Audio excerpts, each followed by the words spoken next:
Well, I did tell you this would be the first news we'd get. This week, Amy Pascal and David Heyman were announced as the producers of Bond 26. The statement they released together read, Pascal and Heyman said in a joint statement, James Bond is one of the most iconic characters in the history of cinema.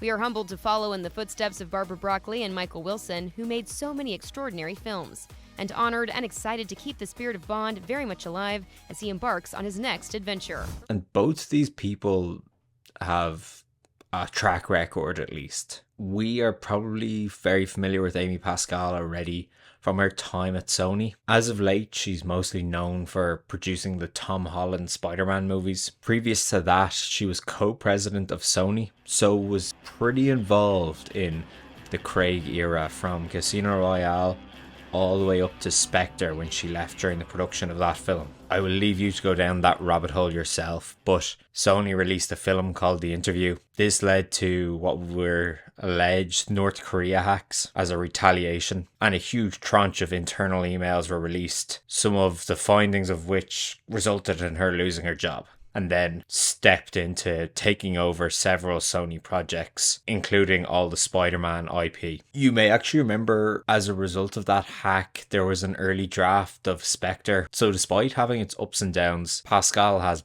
Bond experience. David Heyman, on the other hand, doesn't have Bond experience, but he has definitely British roots.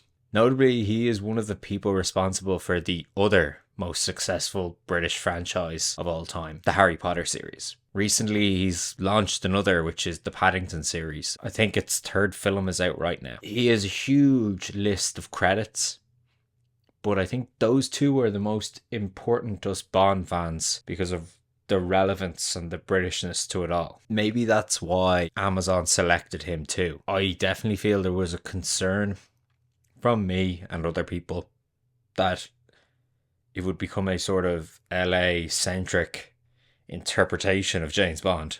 So choosing Heyman, who has been responsible for not one but two of those franchises that are very British, was a smart choice. Now, you may have actually noticed earlier on that I mentioned Bond 26. This release was quite clear in stating that they'd be producing just Bond 26. It's not like we have new custodians for the series in the long term here. But who knows, if this works, we could have maybe a sort of relationship that goes forward. Both people's production companies are producing this, and it won't be Eon.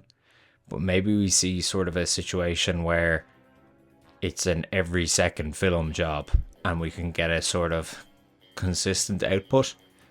I'm not talking every year, but who knows, maybe back to every second year would be very manageable for these production companies. I think though, with what seems like Eon not being involved directly in the production anymore, a lot of those legacy people are no longer going to be involved with the Bond franchise. It's going to be a very clean break. We'll have to see exactly what happens here. My thoughts on this are mixed. I was not optimistic when this Amazon news was announced, but let's start with Heyman here. Both of them are extremely experienced. Heyman has not once but twice built franchises off pre-existing British intellectual property, which is probably a big indicator, I'd say, of Amazon's decision here. From a practical perspective, he'd be able to deliver a well-produced, well-cast, probably under-budget film with that British charm, and I think that is part of that calculus of why you'd select someone like Heyman. He also knows how to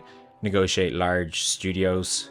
He's very experienced, obviously, with Warner Brothers, Harry Potter. It's a strong pick. I'm trying not to glance through his career and nitpick bad films, more so look at the general theme of it, and I suppose this is the right move for Bond here. And on to Amy Pascal, probably the more like controversial of the two.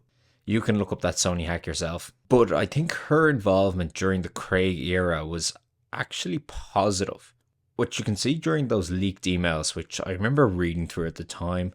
Sometimes she was a sort of voice of sanity in the whole thing, pushing back on budgets getting overblown, crazy ideas being shot down wanting things to make sense and connect. And since leaving Sony Pictures, she's been involved in all those Spider-Man films with Tom Holland, and then your Venoms and things like that too. Anything with the Spider-Man IP that Sony makes. Whether or not you like those films, I think it shows that Pascal can run large production operations. I would be interested, will Amy Pascal step back from Spider-Man? Will Bond take up her focus? Or what is happening here? In summary, both these people are able to steer the Bond ship. They were selected for different qualities they'll bring to the table, and definitely because they are seen as box office producers, people who can build a hit. Look, I don't think these are people that make it worse, that's for certain. My concerns will be alleviated when Bond 26 hires writers, directors, and even up until I think release, I'm going to be nervous whether or not we're going to have people that truly understand Fleming, Bond as a character. Bond changes through every decade, but there's a core that always remains the same. There's no question these people can produce a good movie, but will it be Bond? Will it capture Fleming? Or will something just feel off? We're still going to have to wait and see to get clarity on this one. One thing's for sure on this. The bullet has left the chamber, and Bond 26 is officially moving.